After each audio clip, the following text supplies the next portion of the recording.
a particular pleasure tonight to say a few words about that, because in our company are two of the founding members of that board. Danny's father, Tommy, who is there, and of course Bob Wright, who is still serving us. I have to say at the outset that we're sorry that other members of the board who are still with us are not here this evening, particularly Jimmy Gilbert, who is one of our more outspoken and eloquent representatives who had a commitment in Victoria that he just could not get out of. And so we're sorry that he's not with us tonight.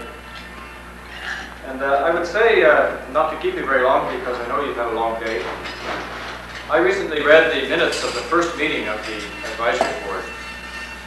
And some of you know I frequently make reference to the letter that was written to the Minister of Fisheries by the Chamber of Commerce of Campbell River, citing the problems that the same fleet was causing in Johnson Strait by overfishing, which was written over 50 years ago.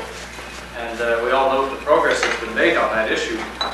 And as I was reading the minutes of the board of 25 years ago, I thought to myself, if we just blanked out the names and changed them, they could easily have been the minutes of the last meeting we had only a few months ago. The names have changed, but the issues really haven't. And in those minutes, they addressed the problems of overfishing of the herring stocks, which occurred again this year. They addressed native participation in the fishery. They addressed the need by the department to do more research on Chinook and coho so that they could better answer questions. And of course, the biggest nut of all, they addressed the issue of how to make accommodation to the ever-increasing number of sporties in what has historically been a commercial fishery. All topics that are very near and dear to all of our hearts indeed.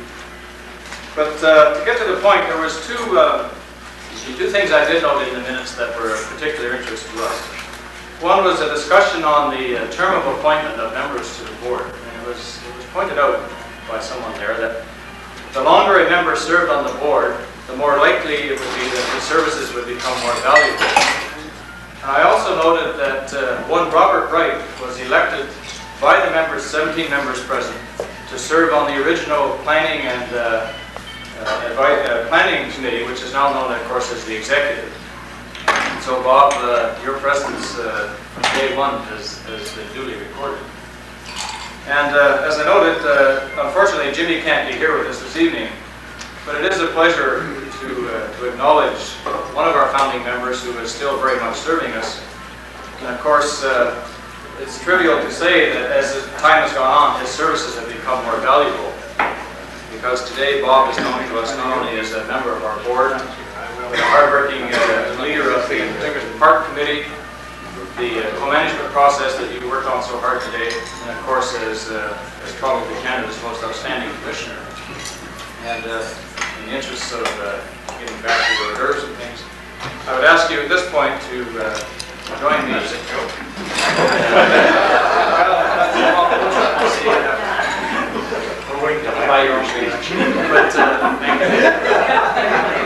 Please, ladies and gentlemen, join me now in showing a round of appreciation, a round of applause and appreciation for the long-serving member of Bob Wright.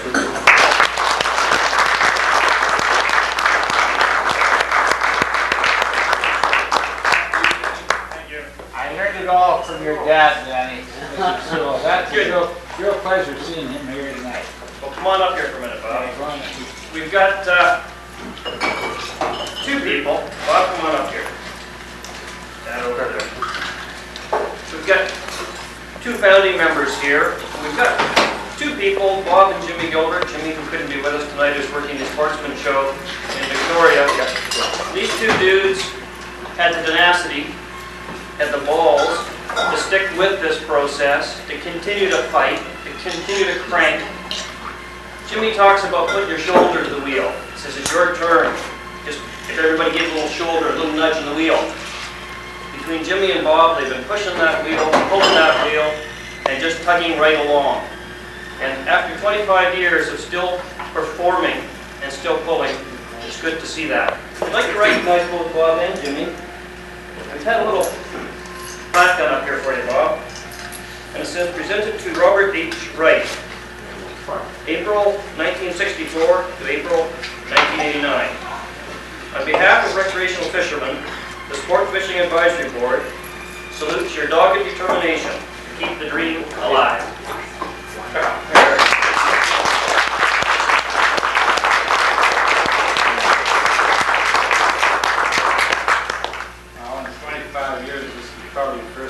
people ever seen me speechless.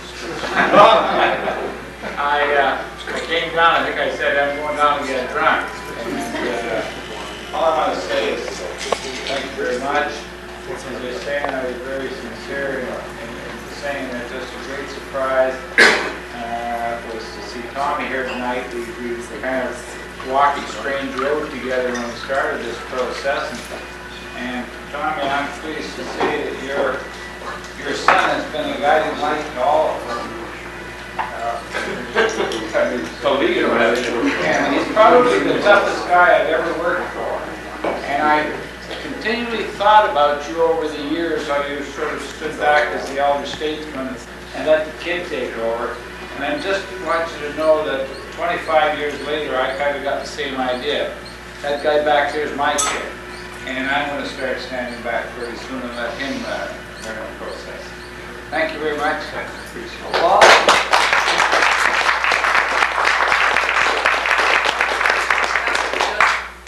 Put this forward that Bob Wright and Jimmy Gilbert had the tenacity to stay with this through the many years, is going back to nearly 30 years now, when Jack Davis was Minister of Fisheries. Rob Hurston was Area Director of the Pacific region. There wasn't any quota on the sportsman's catch of salmon. I don't think there was a worry about the Chinook salmon.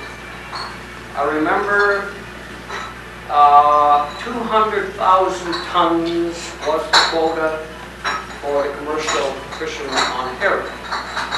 Ongoing 170 odd miles of herring spawn, which measured the strength of the stock. And one of the scholars, I called Bob Wright and Jimmy Gilbert, and a few other ones from Vancouver, I called them scholars because they seemed to come over. They were on top of everything. We just sat back, and Jimmy Gilbert, we always said, you know, you're the guy with a lawyer's tongue and a plumber's hands.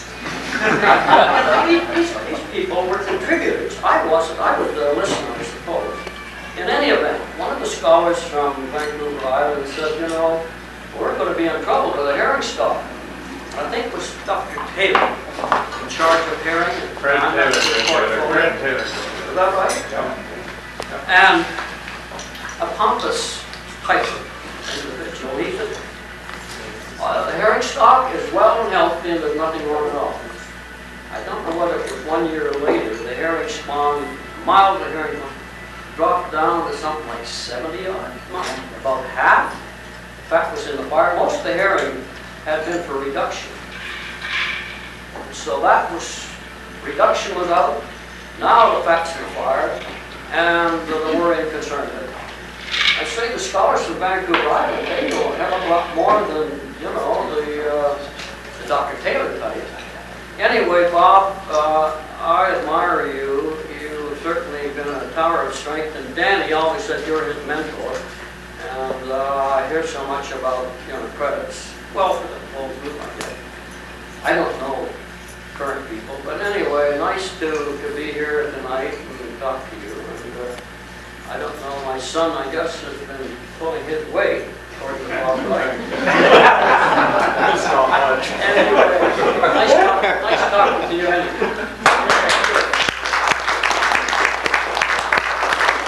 My name is Lee Straight, and I used to be the community columnist for the Sun, starting away back in 1945.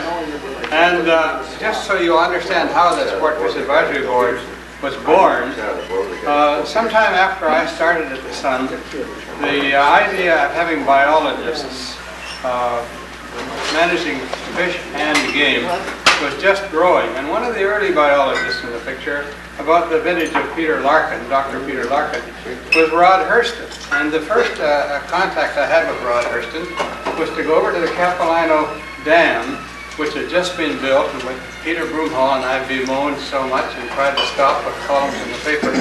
Rod Hurston was an ordinary working biologist there, just graduated from UBC, and I had a photo which I still cherish of him digging down into a bucket and pulling out some fingerlings which had come over the front of the Capilano Dam, and discussing how the big fingerlings got scrubbed to death and the little ones survived the trip. Well, a year or two went by, and he was a brilliant fellow, and by God, in maybe 5 years, he became head of the Department of Fisheries. And it was his idea to have the Sport Fishing Advisory Board. And he phoned me about it one day, and he said that, what do you think about an advisory board? Would you serve on the board? And I said, well, I can't do that. I'm a journalist and so on. But he said, well, we need a Sport Fishing Advisory Board. And here's what I've got a real history of bum guesses. And this is one of my first bum guesses.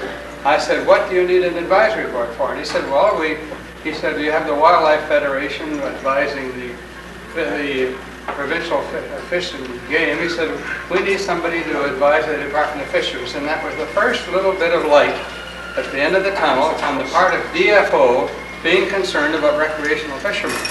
And I said, well, I don't think you need that. All you need to do is go to the BC Wildlife Federation. They make recommendations and so on. And he disagreed with me. He said, no, I'm going to have an advisory board. And he said, well, how would I get a representative group from all over BC? So I said, well, I don't know all the representative groups. The only one I know, and I've never heard of the Amalgamated Conservation Society from Victoria, who were a real powerhouse, as Danny's already identified in an indirect way. But I said, go to the Wildlife Federation and get them to suggest people from all over BC. Well, Hurston wasn't content with that. He was already getting some vibes from Victoria. So he went to the Amalgamated Conservation Society, who knew about Robert Q. Wright, SETI, and they recommended him as a member of the board, and they recommended a fellow named Squid McGuinness, who was a very independent, a very ardent fisherman, and they recommended Tom Sewell, and the rest they all got from the BC Wildlife Federation, and I think it was only 10 people in those days. One was Jeff Hazard. Jeff Hazard, right. Oh, but there was Warren's dad was there too. Yeah, Pete Peterson, that's right. Pete Peterson, who was an American who saw the light and came to Canada and became anyway, that was the beginning of the Sport Fish Advisory Board, and I'm not ashamed to say that I was against the whole idea, and I, of course, couldn't belong to it until after I left the Department of Fisheries and the advisory job. And I think they're a wonderful group, and I've often described them since as the finest advisory group I've ever seen anywhere. Anything I've had to do with in Canada or anywhere. And the fact that they've lasted 25 years proves it. So congratulations, Glenn. Thank you. Thanks, Lee.